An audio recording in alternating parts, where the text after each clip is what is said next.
pričakovati, da tisti, ki se bojo prvič srečali z Budovim učenjem ali budizmom ali z budističnimi menihi, je v kaj verujejo.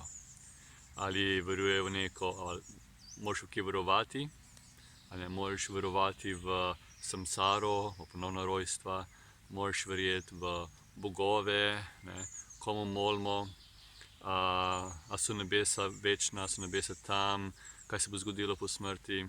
To so ponavadi vedno neka vprašanja, ki so verjetno običajna v verskih skupnostih. In seveda, tako vprašanje pridejo tudi do nas. V kaj ti veruješ? Zanimivo, da to Budovo učenje ni ravno verski sistem. Cilj ni verovanje. Te stvari, kot sem rekel, verovanje v ponovno rojstvo ali verovanje Boga ali druge mistične, energijske stvari, to so vse narava verovanja. In mi verujemo v stvari zato le v primeru, če jih ne poznamo, če ne razumemo. In če ne razumemo, nam ne preostane nič drugega, kot da samo, verujemo to in to je to.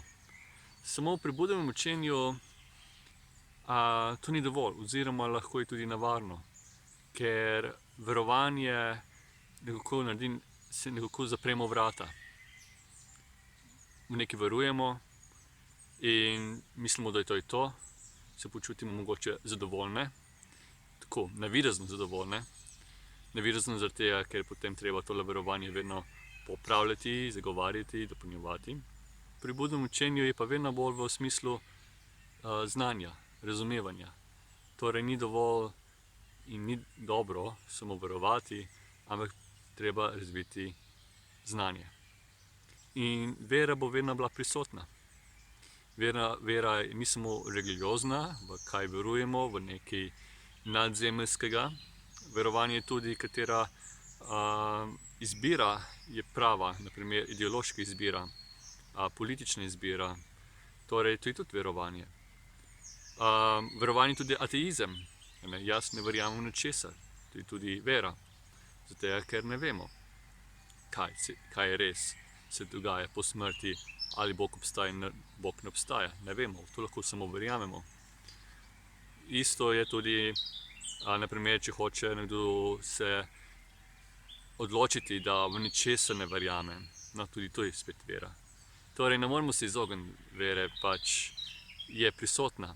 Tako na začetku živimo z vero, zdaj pa samo vprašanje, kam ta vera nas pelje. Ali nas pelje k razvijanju modrosti, kar je v redu, ali nas pelje k nekam, da se ustavi, da se nas zadovolji, da nas zablokira, kar ni v redu.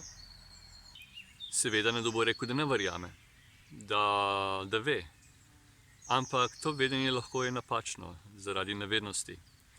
In simptom nevednosti je, da če čutimo neko notranjo bolečino, nemir, trpljenje, in če še zmeraj iščemo rešitev zaradi teh neprijetnosti v zunanjosti, ali to s čutnimi užitki, ali idejami, ali karkoli v svetu, če še zmeraj iščemo tam nekje, to pomeni, da še zmeraj ne vemo, še zmeraj ne razumemo to notranjo neprijetnost, to notranjo bolečino. In torej na nek način bi lahko rekel, da ti ljudje, ki mislijo, da že vejo, je to le domneva, ni pa znanje, ni ravno razumevanje. Torej pri Budovem učenju vera nima take vloge, kakor jo poznamo v današnjem svetu. Bistvo za nas je znanje, pa tudi znanje ne pomeni neko intelektualno zbiranje informacij in da si jih poskušamo zapomniti v sebi. Je bolj v smislu razvijanja modrosti. Modrost se pa razvija tako, da smo popolnoma odkriti do samega sebe. Odkrito se začne v smislu, da nikoli ne rečemo jaz vem, če v resnici ne vemo. Odkriti smo, ko rečemo, to se mi zdi bolj pravilno kot nekaj drugega, oziroma jaz verjamem, da je to prav, ne pa jaz vem, da je to prav. S tem smo mi odprti, da kljub temu, da imamo neko zaupanje v nekaj, kar se nam zdi prav in pravilno in resnično, ampak še zmeraj ne vemo zase, še zmeraj resnično ne vemo, kaj je res. In je dobro, da smo na začetku zelo odkriti do sebe in da se ne izgubljamo v neki nevednosti, v neki domnevi in da se ne zaklenemo vanjo z temi besedami jaz vem, ampak da se rečemo in da rečemo drugim, da v smislu, ne da jaz vem, ampak jaz verjamem, da je tako. Ta beseda jaz verjamem, da je tako, nekako namiguje, da še zmeraj nismo 100%, da še zmeraj je le vera, da še zmeraj se lahko zadeva spremeni, še zmeraj lahko kakšne stvari postanejo bolj jasne, bolj razločne in se bo spremenilo to naše domnevanje oziroma to naše verovanje. Tudi jaz tako upravljam v sedanjem življenju. Če nekaj vem, nekaj sem videl, bom rekel jaz vem. Če pa, na primer, nisem bil priča kakšnim dejanjem, tako v praktičnem svetu, bom rekel, jaz verjamem. Jaz verjamem, da ima on prav, ampak še ne pomeni, da jaz vem, da ima on prav. S tem se rešimo nekih trditev, da bi bili lahko zavajajoče za druge. Tudi Buda ni učil religije take, kot poznamo danes. Se tudi verjetno Jezus ni učil religije, kot jo poznamo danes. Ampak čez čas ljudje, nevedni ljudje, ko jemljajo izločijo neka učenja in potem povežejo skupaj tiste stvari, ki so koristne in pomembne za nek družbeni red. Buda nikoli ni hotel učiti nek družbeni red, nekaj vplivati na strukturo družbe, ampak se je bolj soočal s tem notranjim nemirom in z razvijanjem razumevanja in potem, kako se potem izogniti, izničiti to nevednost. Ampak ljudje tega ne bojo vedeli, tako da ljudje ponavadi vidijo, jemljajo samo za neko družbeni korist ali družbeni red. In s tem bi lahko rekli budizem. Sam osebno ne rad uporabljam to besedo budizem ali budistični, ampak včasih nimam izbire. Zato, ker te besede že namigujejo že na tale bolj poslabšano učenje od Budoučenje in že polno nekih korupcij in se bo soočal z nekim posplošenim idejami, ne gre pa ravno v veliko globino.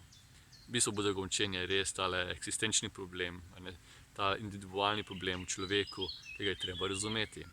Tako da pri nas nikoli ni neke statistike, koliko je budistov in koliko ni, ali kdo pride do samostanja, da mora biti budist, ali pa postane budist. To so bolj take nepomembne. Pomembno je to, da je človek resnično odkrit do samega sebe, odkrito raziskuje, ne pa da bi se zdaj dali neko novo identiteto. V bistvu je pravzaprav opuščanje identitete, ne pa nabiranje novih identitet in novih etiket, da bi človek za nos se razkazoval okrog. Kar je dober človek, ne določa vera, ne določa neka identiteta, ampak resnično, koliko človek razume, koliko je razvil modrosti in kako živi svoje življenje krepostno. Predvsem pa, če je človek modrosti. Tudi Buda je rekel, da dva tipa človeka njega ne morejo razumeti. In eden je prvi človek, ki tako goji jezo. To ta človek ne bo mogel razumeti Budo, kar pomeni, da ne bo mogel razumeti modrost in razumevanja. To je velika nevarnost, gojiti jezo. In drugi tip človeka je, ki ima isto blokado, je ta, ki varuje v Budoučenje zaradi nesporazuma. To je v Anguttara Nikaji. Buda rekel, zaradi nesporazuma. Tako da je zanimivo, kako danes v budistični kulturi samo verjamejo v Budo, v njegovo učenje, in posebno tisti, ki so se rodili v to okolje, da mislijo, da samo zato, ker v to verjamejo, da je to že konc, da je to že cilj, da je to že uspeh, da je to že rešitev in da bojo živeli srečno in po smrti bojo šli v nebesa. Zagotovo je tudi problem že znotraj krščanstva, ko ljudje mislijo, da samo verovati v nekaj, da je to dovolj. Jaz verjamem, da to pa to obstaja, zdaj, da to verjamem, je to samo nek bonus zame in bom šel dosegel ta cilj, ki si se ga zaželel, torej verjetno v nebesa. Ali boljše življenje, ali bo srečno življenje, bo uspešno življenje že na tem svetu. Ampak, kakor je Buda učil, to je nemogoče. Vera je le orodje, torej ne pa neka rešitev. Torej, če mi kot nož, če mi uporabljamo nož v pravo smer, za pravi način, potem lahko koristi. Če je pa vera zelo usmerjena na napačno stran, z napačnim namenom, to pomeni lahko zelo škodljiva.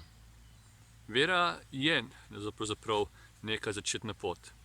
Kakor sem že rekel na začetku, ne moramo si pomagati pa verovati. Zdaj lahko ali mi verjamemo nekaj, ki nam bolj blokira zadevo, ali lahko verjamemo nekaj, da nas razreši zadevo. Torej, kaj nas blokira je, če mi verjamemo v neko metodo, v neko tehniko oziroma v neko identiteto in da se tam zdaj vse konča. Torej, verjamemo v neko stvar, nekaj tam zunaj, verjamemo nekaj v svetu, verjamemo neko vrednost v svetu. Tukaj bo problem, tukaj se lahko samo ustavimo tam, nas ne razvije naprej, nas ne pelje k razvijanju modrosti. Če pa mi verjamemo v opuščanje sveta, če mi verjamemo v razvijanje modrosti, če mi verjamemo, da je možno se osvoboditi te nevednosti in potem delamo na tem, da razrešimo to nevednost, to je potem pravo zaupanje, prava vera. Pravzaprav bi morali vero prevajati bolj kot zaupanje, kot imamo zaupanje v zdravnika. Na začetku moramo imeti zaupanje. Če nimamo zaupanja, ne bomo nikoli zdravniku prisluhnili. Imamo neko bolezen, imamo na primer raka, in če ne bomo imeli zaupanja do zdravnika, se ne bo nič zgodilo. Torej, na začetku je zaupanje, enako tudi do Bude. Mi imamo bolezen, to pomeni ta nevednost, ta notranji nemir, in na začetku rabimo seveda neko učenje. Torej, in učenje je, moramo tudi zaupati tistemu, ki podaja to učenje, to pomeni Budi. Torej, je neko, mi pravimo, se zatečemo k Budi kot zatočišče in imamo potem zaupanje do Bude. Ampak ne v smislu, da moramo zdaj, da postane objekt čaščenja, ampak zaupanje v smislu, da on je bil prebojen, on je prepoznal zadevo in bomo prisluhnil in potem to dal v svojo prakso, poskusil uvideti v sebi, sledil njegovim napotkom, da se bom tudi jaz osvobodil te nevednosti in te notranje muke. To pomeni prava vera, to pomeni pravo zaupanje. Tudi potem imamo zaupanje v besede, v to učenje. Imamo tudi potem zaupanje, da kolikor so se lahko drugi prebudili in dobili to modrost, to znanje, imam tudi jaz možnost, da se tudi jaz lahko prebudim. In tu je potem zaupanje, verovanje v skupnost, v skupnost smislu, da lahko vsi se prebudimo in spoznamo resnico. In še zadnja zadeva glede vere, ki bi jo zdaj še tukaj omenil, je, kako zdaj to dati v prakso, da ne bo postala tale vera ali zaupanje nevarna, ampak da bo koristila. Treba je paziti, da mi ne verujemo v nek vmesni člen, torej v neko tehniko. Mogoče imamo mi zaupanje v prebojenje, v mir in tako naprej, ampak če bomo mi verovali v nek vmesni člen, to pomeni v neko tehniko, ritual, prakso, to pomeni, da nas bo torej še zmeraj nekim zunanji dejavniki, zunanje metode, zunanje gibi in češčenja in karkoli že. To pomeni, da tale vera je zelo taka religiozna vera, zelo potem, kaj je religiozna vera, to pomeni, še zmeraj prihaja zaradi nevedenja. In tukaj ne bo se dotaknilo pravega znanja. Verjetno jaz mislim, da je problem tudi tukaj v krščanstvu, da je preveč verjetno dajanje v vere v neki vmesni člen, ne pa direktno v cilj krščanstva, torej v Boga. Je pa veliko verovanja v ritual, da bi potem se lahko prišel do stik z Bogom skozi rituale. To pri Budovem učenju tudi ne bi delovalo ravno pravilno in učinkovito. Torej, lahko se verjame v uspeh, lahko se verjame, da je učitelj, ki je prebujen, zdaj pa in potem s to vero treba zdaj usmeriti v dejanje, v prakso, torej v življenje, transparentno življenje, odkrito življenje, krepostno življenje in potem tudi to vse prepoznati v sebi. Torej, in tukaj se šele začenja potem res poglabljanje v Budovo učenje.